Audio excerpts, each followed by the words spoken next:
Hello, my name is Ken, and this is my Panasonic Lumix model DMC ZS100 20 megapixel digital compact camera right here. And if you've seen any of my YouTube reviews on digital cameras that I've owned in the past, then you already know that I am not a serious photographer, but I'm a very serious point-and-shoot picture taker. And that's why I keep this little mode dial right here set to the intelligent auto position, or at least most of the time. There's already many reviews out there concerning this little camera, so I'm not going to hash over everything that's already been said, but I'm going to try to say a few things that has not been said, and hopefully that will be beneficial to you. So let me get started. This camera has been available now since April of 2016. I've owned mine for several months now, and I've had it on a couple of trips. So I have pretty much put this little camera through all of its paces. And I'm going to tell you right here from the get-go, I really like this camera.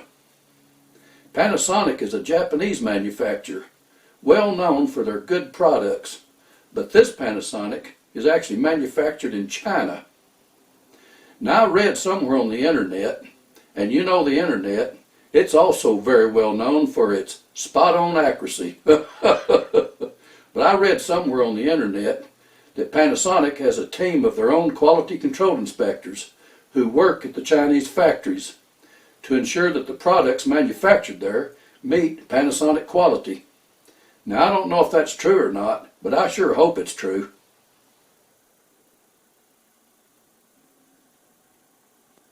Panasonic offers this camera in two different colors, either solid black or in silver, like mine. You probably can't see it in this video, but this is what Panasonic calls silver. It's actually all black with a very light silver tint, and I like it. And up front is a Leica lens. Leica is a very old German manufacturer who are very well known for their superior optics. And with a fully charged battery and SD card installed, this camera only weighs 11 ounces. That's 1 ounce short of 3/4 of a pound. And yes, when the battery is fully discharged, this camera still only weighs 11 ounces. The camera is made out of a plastic composite material instead of metal, which is probably why it's so light. And it's small enough to fit into a shirt pocket. When I'm on a vacation trip, I like to carry my camera in my t-shirt pocket. Right there. This camera has an eyelet on each side, the right and the left, so you can install this wrist strap on either side of the camera. Or you can buy an aftermarket neck strap, so next time you're on your vacation trip, you can walk around and look like a real tourist. This camera feels real good in the hand. But nevertheless, I still installed an aftermarket rubber grip right there. And now it feels even better in my hand. Trust me, you don't want to drop your expensive camera. This is the aftermarket rubber grip that I purchased from Amazon for $15. It's made by a company called Flipback. Part number is FBG3. It's very easy to install. Just remove the protective tape and stick it on. And if you don't like the way you stuck it on, then you can peel it back off and go for it again.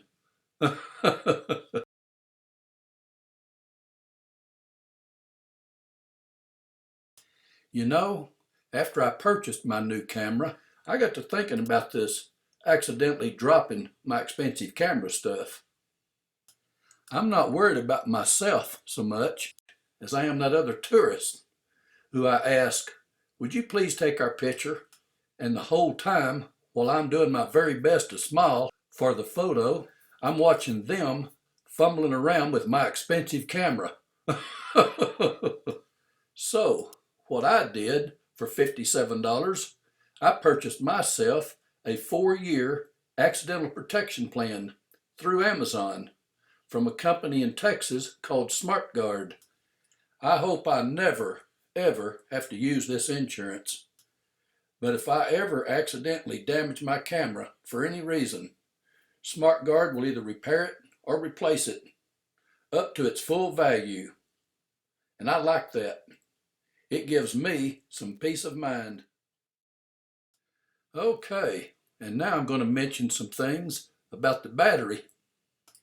If you take a lot of videos, as I do, then I would highly recommend purchasing a new Panasonic spare battery, part number DMW-BLG10. And I should mention here too that the battery is very easy to change out, as easy as changing out the SD card. The owner's manual claims that a fully charged battery will do 300 photos or 2.5 hours of video, and maybe a fully charged battery will do 300 photos. I don't know. But I can tell you right now that I can only get about 45 minutes to 1 hour of battery life when I'm doing mostly videos and just a few photos. The shorter battery life for me is probably due to the fact that I turn the camera on and off quite a bit, and I use the electric zoom in and zoom out and the LCD screen quite a bit, and that will definitely shorten the battery life quite a bit. Panasonic designed this camera to recharge the battery in the camera by using a small 110 volt AC adapter and a 24-inch USB cord.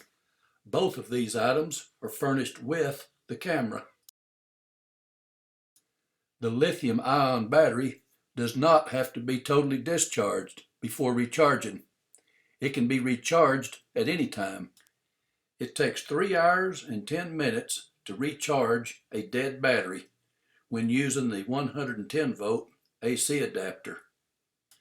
Or it takes 4 hours and 30 minutes to recharge a dead battery when the USB cord is connected to a computer as a power source. And located on the back of the camera, there is a bright red light that illuminates when the battery is being recharged. And when the battery is fully recharged, the red light goes out. And I don't think it gets any simpler than that.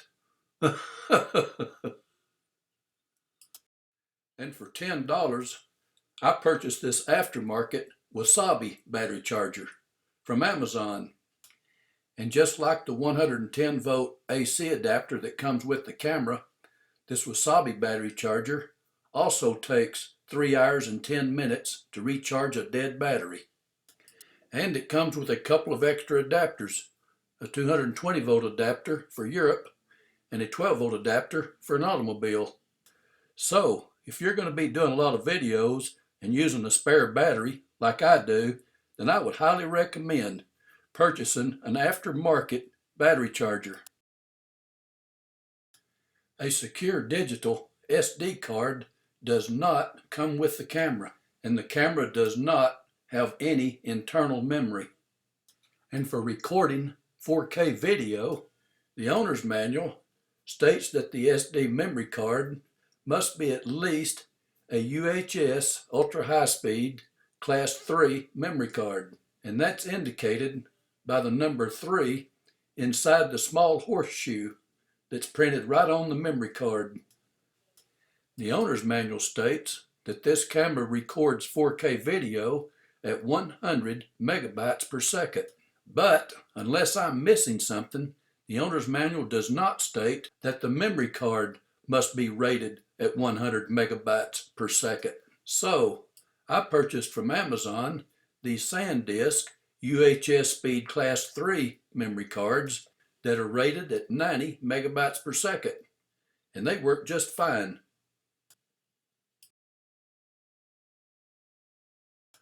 Over the years, I've owned a couple of very cheesy tabletop tripods that weren't worth a plug nickel. But I like this 8-inch tabletop tripod from Amazon. This little tripod has adjustable legs, and it can easily be set up on an uneven surface like the hood of a car. And it supports this Panasonic ZS100 camera very well. And I will also mention here, the camera must be physically removed from the tripod in order to replace the battery or the SD card.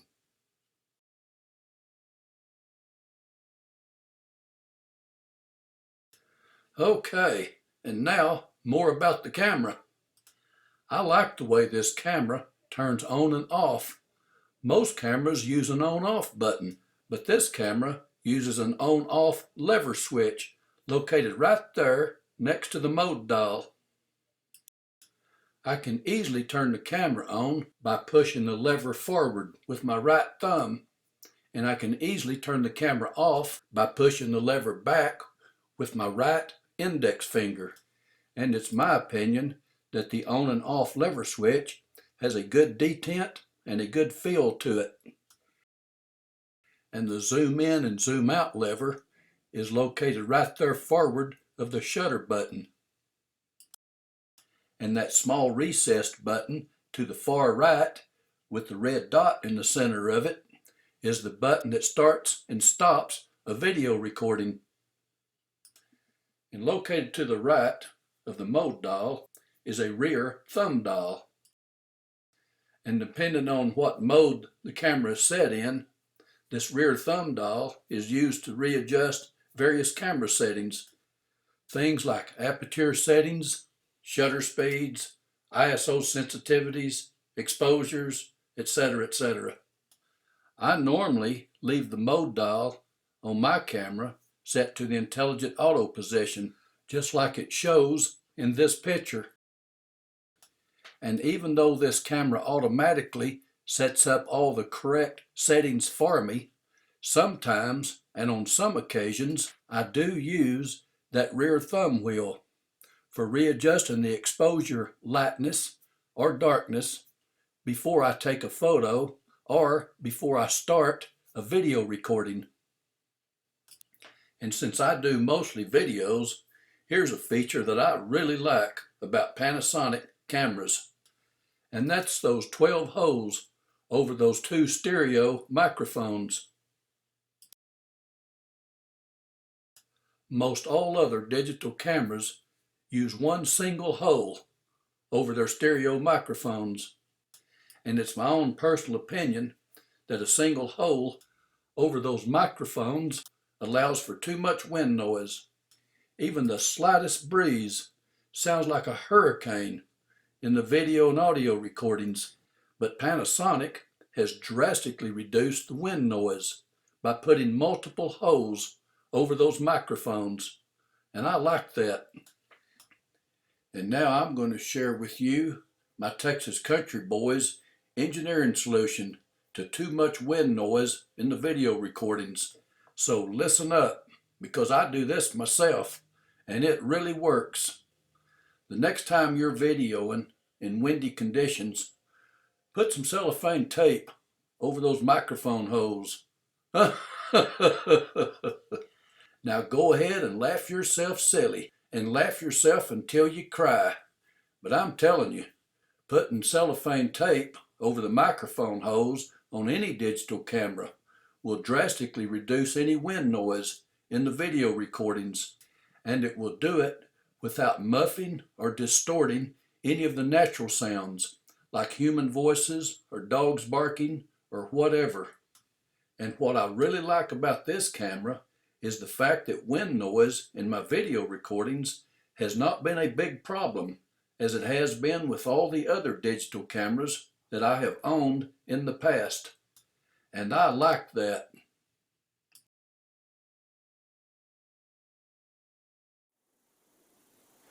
A couple of features that this camera has that some of the other reviewers have just raved about is the touchscreen feature and the post-focus feature, and you can read all about it in Panasonic's owner's manual.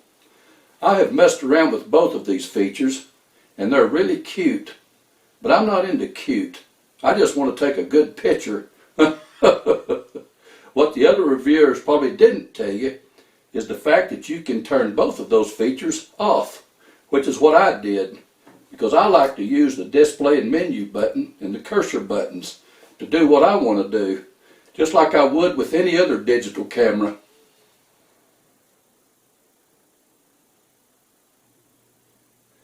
And now I'm going to say something about the electronic viewfinder, what's called the EVF, right there. That's a must-have on a bright sunny day, and it's a nice feature that has disappeared on many digital cameras today. And right next to the electronic viewfinder is a small diopter adjustment, so you can adjust the viewfinder for your particular eyesight. And now I'm going to turn the camera on and demonstrate how the viewfinder works in its normal automatic mode of operation. When you bring the camera up close to your face and look to the viewfinder to take a picture, the LCD screen goes off and the viewfinder comes on. And all the icons and information that's normally on the LCD screen can plainly be seen in the viewfinder. Remove your face, the LCD screen comes back on, viewfinder goes off. Using my hand to simulate my face, it works just like this, right there.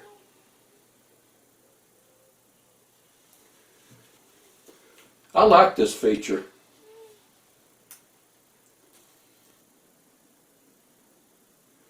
And now I'm going to say some things about taking pictures and recording some videos. Back in the day of film photography, a camera's primary purpose in its life was to take a picture and nothing else. But in today's modern world of digital photography, a camera's primary purpose in its life is to not only take a picture, but also record a video with audio. This camera can take a photograph in two different kinds of formats, either JPEG or RAW. Or it can take a JPEG and a RAW photograph at the same time. JPEG is an acronym, JPEG, Joint Photographic Expert Group.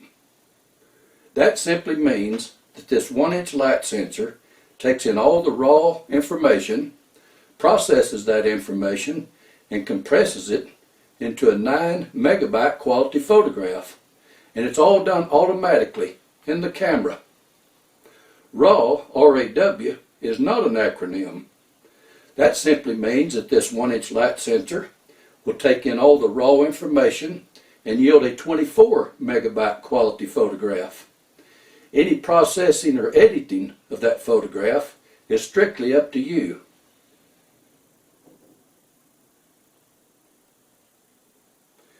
And it's just like I've said before, I'm not a serious photographer, but I'm a serious point-and-shoot picture taker.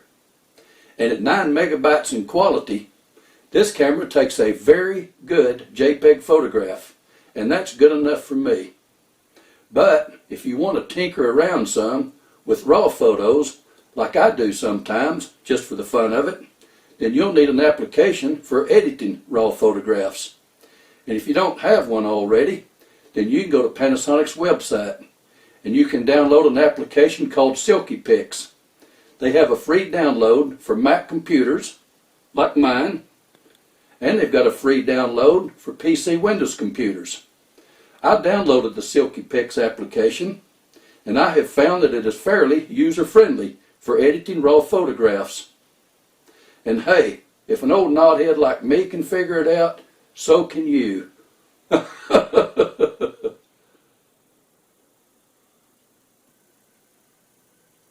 Most digital cameras, including this one, have a feature called anti-shake or anti-blur that can be turned on or turned off at any time. But this camera has an extra feature that automatically stays on most of the time, and it seems to be all the rave by many of the camera reviewers. It's called 5-axis stabilization that smooths out even the very smallest abrupt camera movements that theoretically helps yield the very best photo or video possible. The only time that the camera automatically turns this feature off is during a 4K video recording. And why it does that, I do not know. But who knows, Maybe even that will change with the next generation of ZS100 cameras. And for those of you who do not know what the 5 axes are, then I will show you. This is pitch. This is yaw. This is roll. And the last 2 axes is vertical plane and horizontal plane. So there you go. Now you know what the 5 axes are that this camera stabilizes. Even though this camera has the anti-shake feature and the 5 axis stabilization, I still like to use the 2-second timer delay when I take my pictures, because when I push down on the shutter button, that 2-second timer delay gives me enough time to hold the camera rock solid steady before the shutter goes off and the picture is taken. With that anti-shake feature, the stabilization, and the 2-second timer delay, I call that triple insurance for getting the very best picture possible. And even though this camera takes a very good picture in low light conditions, I still like to sometimes use the flash. And to extend the flash tube, there's a small lever on the back of the camera at the top, in the center, right there. And the flash is good up to about 26 feet away. Push that small lever to the left with your thumb, and there it is. And here's something that the other camera reviewers probably didn't show you. But with your left index finger, you can point that flash tube up at the ceiling, and you can bounce the light off the ceiling for an indirect flash of light. Just like this.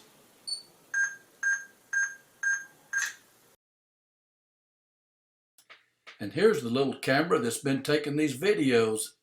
That's my little Panasonic Lumix DMC LF1 right there. And this little Panasonic is made in Japan. And as you can plainly see, the camera is mounted on my Amazon Basics mini tabletop tripod that I told you about earlier. And as you can plainly see, I have also installed the Aftermarket flip-back black rubber grip on this camera that I also purchased from Amazon. And if you have an interest in this camera, then I also have a camera review on YouTube concerning this camera. This is actually my wife's camera, and she loves it because it is so small and so light, and it fits in her purse just perfect. And it takes a very good picture and a very good video. And again, it's a Panasonic Lumix DMC LF1.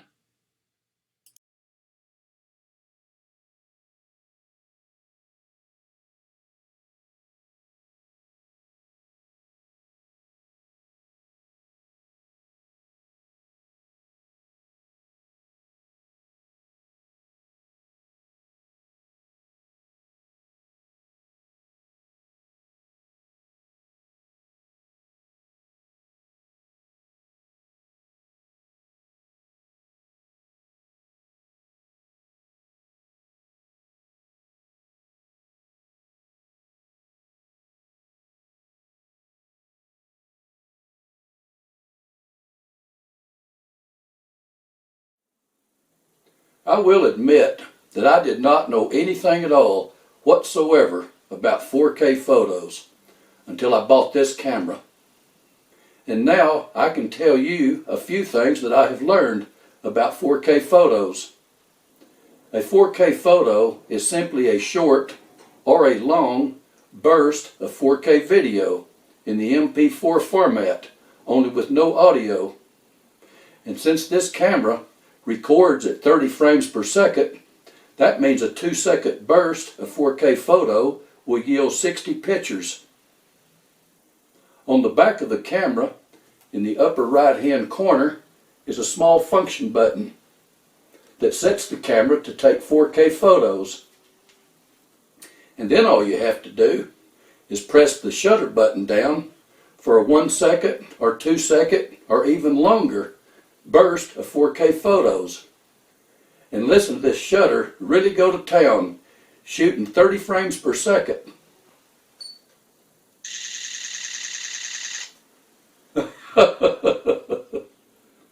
And then all you have to do, using the LCD screen and the right and left cursor buttons, is find the one frame that you like the best and then push the menu set button to convert that MP4 frame into a JPEG picture that will be anywhere from 3 to 7 megabytes in quality, depending on the photographic conditions at the time.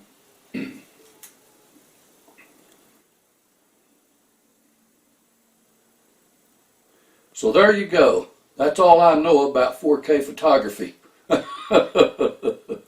This 4K photography stuff could come in really handy at places like maybe a baseball game, where you'd like to get a really good picture of the baseball just inches away from the bat.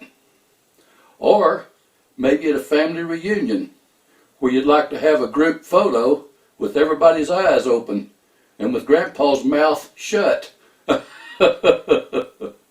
Or maybe your spouse would like to take a 4K photo of a clown trying his very best to juggle a pink tennis ball and a green tennis ball all at the same time, just like in this 4K photo right here.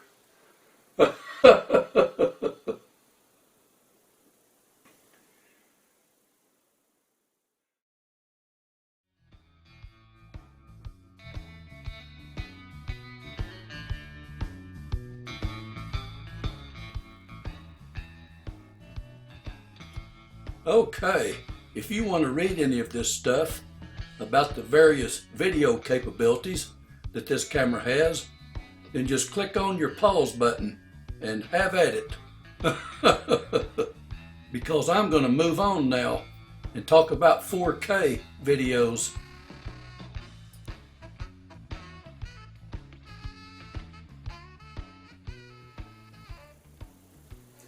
And it's just like it was with the 4K photos.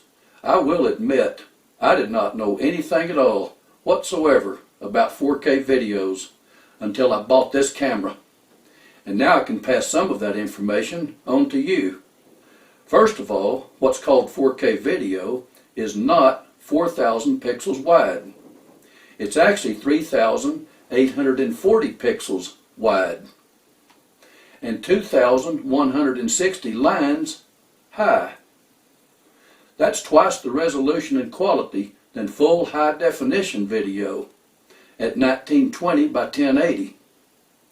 And even though the 4K video has a much better quality than the full high definition video, you still won't see the full effect of 4K video unless you view it on a computer that has a 4K screen or on a television that has a 4K screen. When recording a 4K video, this camera records in the MP4 format only. So, if you're a big fan of the AVCHD format and you want to record 4K videos only, that may be a deal breaker for you. But it's not a deal breaker for me, because the MP4 format is my most favorite format to work with. And I was pleasantly surprised to find out that the 4K video in the MP4 format works very well with my very old iMovie 06 HD application, because that's my most favorite application to use for editing videos. And in fact, that's what I'm using right now to make this YouTube camera review. And so, I should think that if a 4K video in the MP4 format will work very well with my very old 2006 iMovie application, then it should work very well with any video editing program that is much newer. If you like the recording quality of either standard or full high definition videos, as I often do, and having a choice between the MP4 or the AVCHD formats and having the benefit of a 5-axis stabilization system that will help smooth out any abrupt camera movements, then this ZS100 may be your camera. Right now, I'm going to say something about VGA videos. Oh yes, the old Stone Age 640 by 480 quality VGA video. Back in the day, VGA video was the talk of the town and the greatest thing since sliced bread for digital compact cameras. But I don't think it's used much anymore. Probably mostly just for email. A 10-second VGA video is 5 megabytes in size. And I think most emails will handle up to about 20 megabytes. So that means a 30 or 40-second VGA video can be emailed to the grandparents, showing the grandkids playing on their new swing set. And then all you have to do is cross your fingers and hope the grandparents can figure out how to open up the video file that's attached to their email. And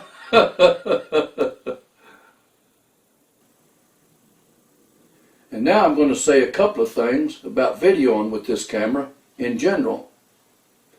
If you think you're going to set this camera up on a tripod and do a continuous recording until the world looks level, then you're going to be very surprised. Because if you're recording a continuous 4K video, this camera will automatically shut off after 15 minutes. Or if you're doing a continuous recording in high definition, this camera will shut off after 30 minutes. Or if you're doing a continuous high-speed slow motion video, this camera will automatically shut off after 8 minutes. All this shutting off business prevents the camera and the battery from overheating. It's a built-in safety feature. So, if you think you'll be doing any continuous recordings that are longer than those numbers that I just mentioned, then you might ought to start looking at a camcorder. These limitations are not a problem for me. I do many videos when I'm on a vacation trip, and my videos are generally between 30 seconds and 5 minutes long, and very seldom ever 10 minutes long. Since I do many videos when I'm on a vacation trip, this camera has a feature that I really like. When I press down on the record button, it makes one audible beep and then starts recording. And when I press down on that button again, it stops recording and makes 2 audible beeps. Listen to this. I'm going to press down on the record button and start a video. Listen. Hear that? Now the camera's recording. Now I'm going to stop the recording. Listen.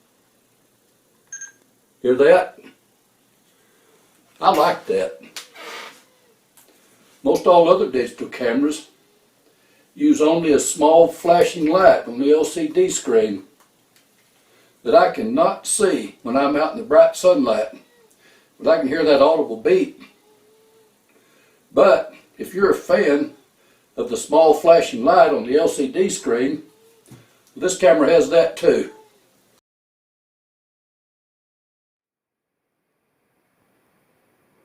Okay, and for the first time since I started this camera review, this is now being recorded in 4K video with the ZS100 camera sitting over there on my little tripod. And now it's time to go out to a local park and shoot a few short 4K video clips and shoot a few still shots. This is January in Oklahoma, wintertime, and it's not the nicest day outside that I could hope for, but I will give it my best effort. And here we go.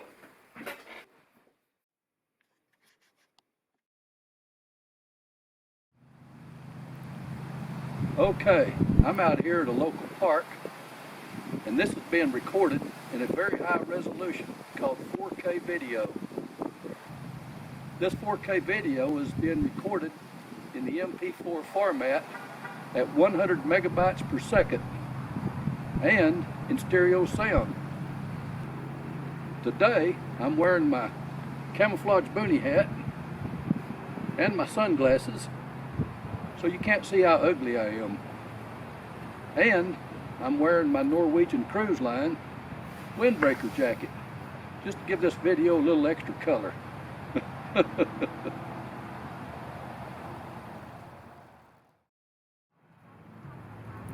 I see him now. He's kind of in the shade right now. He's kind of in the shade. Can you zoom in on him? Yeah. And I got a good picture of him now. And he hears these people, he'll be running. You mean he's acting like a squirrel? Yeah.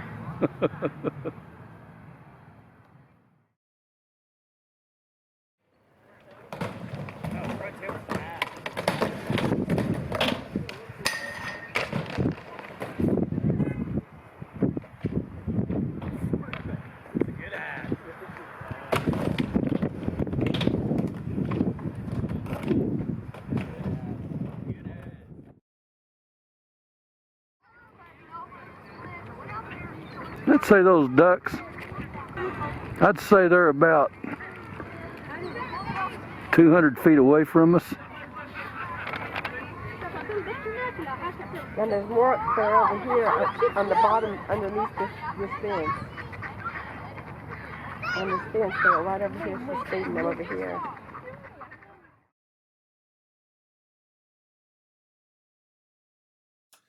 This is a high-speed slow motion video that I took of my wife at a local park. The high-speed slow motion video records in the full high definition and MP4 format with no sound.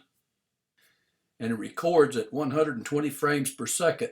And then when you play it back at the normal 30 frames per second, you get this slow motion effect, which is 1/4 the normal live speed.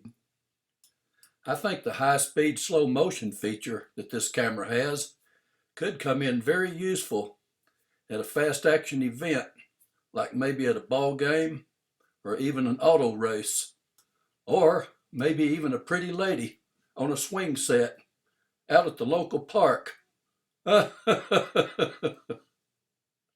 had to talk my wife into getting on this swing so I could do a high-speed slow motion video recording.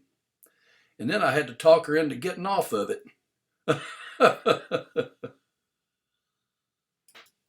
I took this slow motion video and I ran it through my Adobe Premiere Elements 12 video editing application that I have on my Mac computer. And using the freeze frame feature of that application, I converted this MP4 slow motion frame into a good quality 6 megabyte bitmap picture right here. And then I enlarged the picture using my iMovie 06 video editing application right here.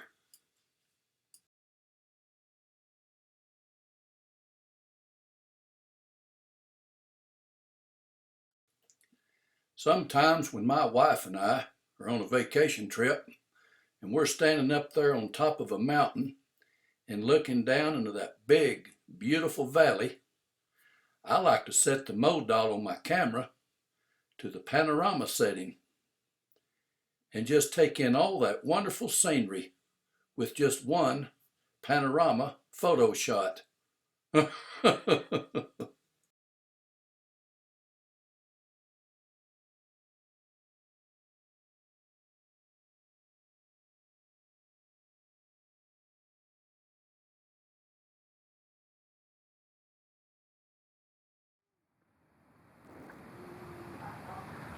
Okay, I'm standing on a sidewalk that runs east and west, and I'm going to do a 180-degree panorama photo from right there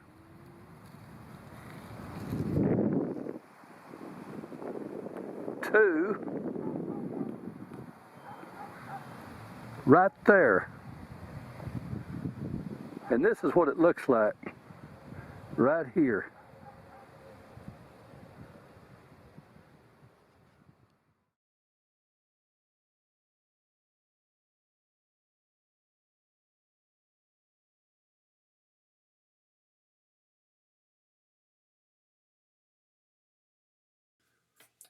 Okay, this is a photo that I took of our little Ford Escape from about 200 feet away. This is a straightforward JPEG photo with the camera's mode dial set in the intelligent auto position and with the HDR feature turned on. HDR stands for High Dynamic Range. The camera sees the dark shadows and it sees the bright sunlight. And then it takes 3 photographs at different exposures.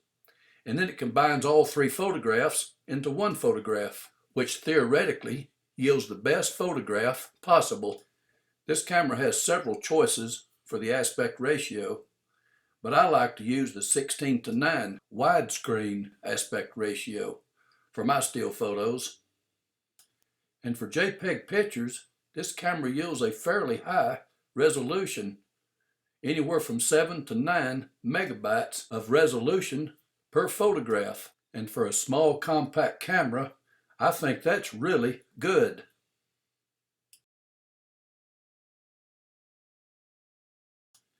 And I'm still standing about 200 feet away from our car when I took this photograph at the full 10x optical zoom that this camera has.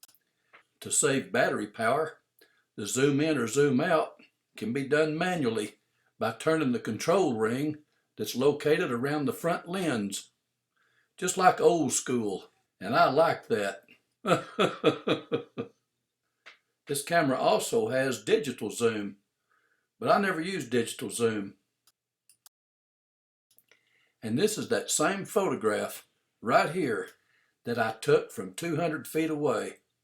And after I enhanced it, cropped it, and enlarged it. And for a standard JPEG picture, I would say this is very good resolution. And here again, this is where I took that photo from, about 200 feet away.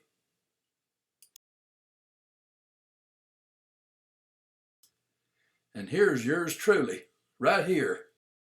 And with the mode dial set in the intelligent auto position, my wife took this picture from 20 feet away. And ain't he ugly?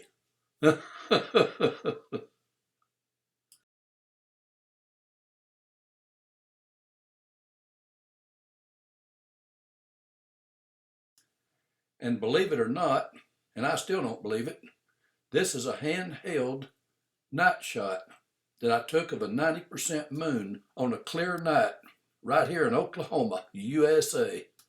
But don't think I got this good photo in just one shot, because I didn't. But before I go to bragging too much, I have to be honest here, because it's just like I said before. I'm not a serious photographer, but I am a serious point and shoot picture taker. And I must have taken 50 or 60 photos of this 90% moon using all sorts of different camera settings in the manual mode before I finally come up with one photo, this one, that would be decent enough to present.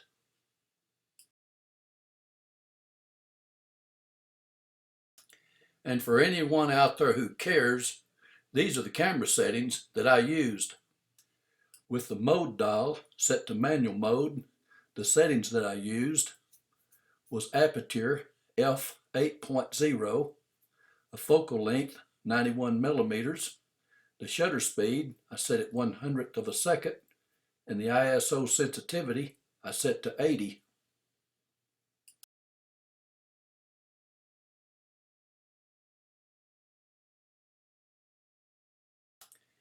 And this is the same photograph after I cropped it, enhanced it, and enlarged it using my iPhoto application for editing.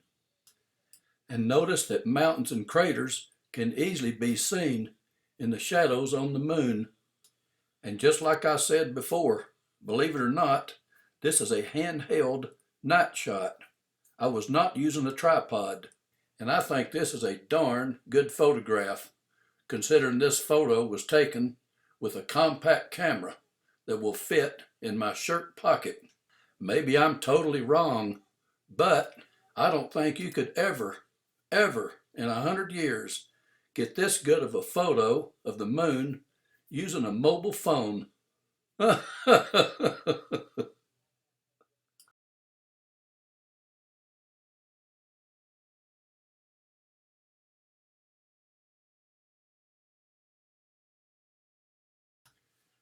took this picture of old Dummy sitting in a rocking chair on our front porch. He's all dressed up like Santa Claus, and ain't old Dummy handsome? This camera has a feature that I like to use. It's called Handheld Night Shot. I included this picture to not only show you just how handsome old Dummy is, but also to show you what the date stamp looks like, located in the lower right-hand corner.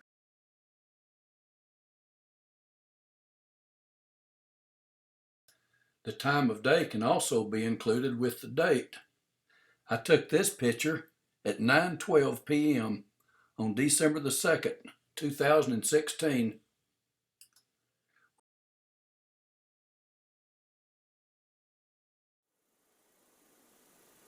Okay, I've just hit the tip of the iceberg as to what this camera can really do, because this camera can do more things than you can shake a stick at. And if you want to know more about this camera, I recommend going to Panasonic's website and reading the 409-page online owner's manual. And doing this camera review makes me feel like I should at least say something negative about this camera, what's called the cons. But really, I can't think of anything bad to say about this camera. I really like my ZS100. I'm just an amateur hobbyist who likes to do homemade DVDs. I've made DVDs for our vacation trips, cruises, birthday parties, weddings, anniversaries, graduations, the grandkids' ball games, or school plays, and even a square dance or two. You just name it, and I've probably done it. The only two DVDs that I refuse to do is a funeral or a divorce party, because funerals are too morbid. And divorce parties, well, there's too many divorcees present using too much quadruple X strong language that's not even suitable for mature adult audiences. And with all that said, I want to thank you for watching my review. And if you liked it, or if you think it was beneficial to you, please click on that like button and or send me a nice comment. I hope you have a nice day and happy camera hunting. And bye-bye.